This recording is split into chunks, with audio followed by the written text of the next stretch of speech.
Hello, I'm Archibald Chesterfield. Archibald Chesterfield the Third. And welcome to the program. Today I'm doing a paid review. And this is for Robbie. Redneck Riviera. Archie, I have watched your videos for more than a year and appreciate the knowledge you share with your viewers. Check your PayPal account for a $30 donation. I need your advice. I had a blessed year in business, and for my 50th is approaching, so I'm looking to buy my first luxury watch. My wife has her jewelry, her Louis Vuitton handbags, and a 30mm Datejust. It's time for Daddy-O to get some plunder. I'm looking for an under-the-radar fuck-off piece with coolness and horology. I am reluctant to go Rolex, new or used route, because past displays of success have come back to bite me on the ass from co-workers and clients. For my first luxury watch, I'm seriously considering a Grand Seiko or a duo-faced Jaeger-LeCoultre Reverso. What is your opinion of the Grand Seiko brand over the long term? Should I focus on the limited edition models? How about the high beat 3600 models? Do you think in 20 years the WIS community will embrace the brand and lift its status and create a future classic such as the Rolex Explorer 1016 and the Explorer 2 1655? After careful research, I feel that the Jaeger-LeCoultre and Grand Seiko brands are underappreciated and could be a stealth fuck-off daily for me. I was quoted $33 for a new in-box GMT sports model. He's referring to a he's referring to the Seiko. I also like the more refined GMT SBG M023. I like the non-grand Reverso Duo. I've seen examples ranging from 43 to 57 in minty condition. Any guidance would be appreciated. Thank you, Daddy-O from Redneck Riviera. Thank you, Redneck Riviera. Okay, let's discuss this. Okay, now my honest view is the Grand Seiko, I wouldn't be putting my money into it. Okay. Now, hear me out, fuckers, hear me out. Grand Seiko is a model you have when you've got quite a few Rolexes and high-end things, and then you buy a Grand Seiko. Don't go into it first. Everyone, it's just not the right first luxury watch to get. The next thing is, I would really say to you, you can't get better. You know, you really know your shit. You're talking about the Explorer 1 and the Explorer 2 1655. I reckon for you, maybe a vintage Rolex could be the way to go. Whether it's a 1016 Explorer 1 or maybe a 1675 GMT, that's a great watch. Because it's old.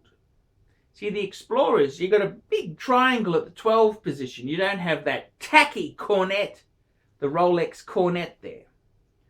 So I'd probably say to you, first luxury watch, don't get the Seiko. Don't get the Seiko. Grand Seiko is a great watch, but you need to have other watches under your belt. See, the problem is with the Grand Seiko, it's a gamble. Right? It'll never be a Rolex in popularity. The grandkids will never appreciate it. It's kind of like, you know, you see these very expensive cars and you hear people say, well, at the time you could have bought an SL Mercedes or one of these. And you think, why the fuck didn't you get the SL Mercedes? It's one of those sort of dilemmas. So my own advice to you is the Jaeger-LeCoultre Duo Face Reverso. Any Jaeger-LeCoultre Reverso wins my vote. I'm wearing one. get it in steel. You know, the only thing is the reversos, they're fucking scratch magnets. They're like they're made of butter. They're fucking easy to scratch. And the leather straps, you got, you know, there's certain problems with them. They're a high cost watch. For example, if you want to use the original Jaeger-LeCoultre buckle piece, the deployant buckle on the watch, well, you can't use anything except the original strap because they're really fat at the top and they tailor in thin. They're just cunts. They've made it proprietary, so no other strap fits as nice as their strap. It's just being cunts. So that's really quite a delicate it's a delicate watch to have. Not really a daily first watch. My advice to you, is simple. First watch, buy a sports Rolex. You want to be stealthy, get a vintage, like a 1680 or a 5513, then it's stealthy. You can say, oh, it was my dad's. I've had it for a long time.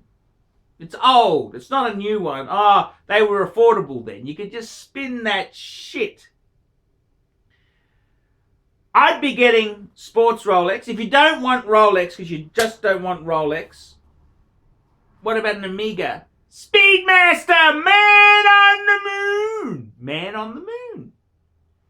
And if you've still got money left over, you could buy a steel reverso as well. Have the two. But I think, you know, the Grand Seiko, for as good as they are, they're also an expensive bitch to service because they've got to go back to Japan. This is what I've been told by people who own the fucking thing. So they're just as fucking annoying as any other Swiss watch, except they're Japanese. I don't think, if you've got a big collection, you could add a Grand Seiko. That's cool. But if you got nothing, you're starting out, you don't want that as the cornerstone. Okay? Get the sports Rolex. That is what you should get. Get an Omega Speedmaster, man on the moon. Get a reverso. The reverso is going to be not really a daily wearer. It's a delicate watch. It's delicate. You could, I mean, it can go in the rotation, but I wouldn't just have a reverso.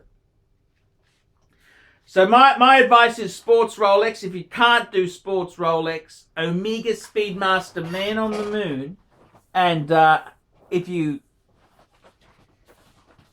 another great one is the Omega Seamaster 300, the vintage Omega Seamaster 300. That is a fucking killer. I'm Archibald Chesterfield III. Tell me what you nasty, vicious, foul-mouthed fuckers think of that. See you later, fuckers. Nasty fuckers, foul-mouthed.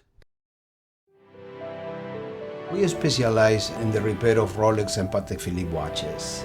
We've been doing the same thing for more than 25 years. We have Rolex technicians certified by Rolex who actually used to work for the company for many years, like if we're doing the work on the factory. We completely disassemble the watch and we put it to work like brand new condition. When you get a pre-owned watch, it's like if you're getting a brand new unit. The only difference is the money.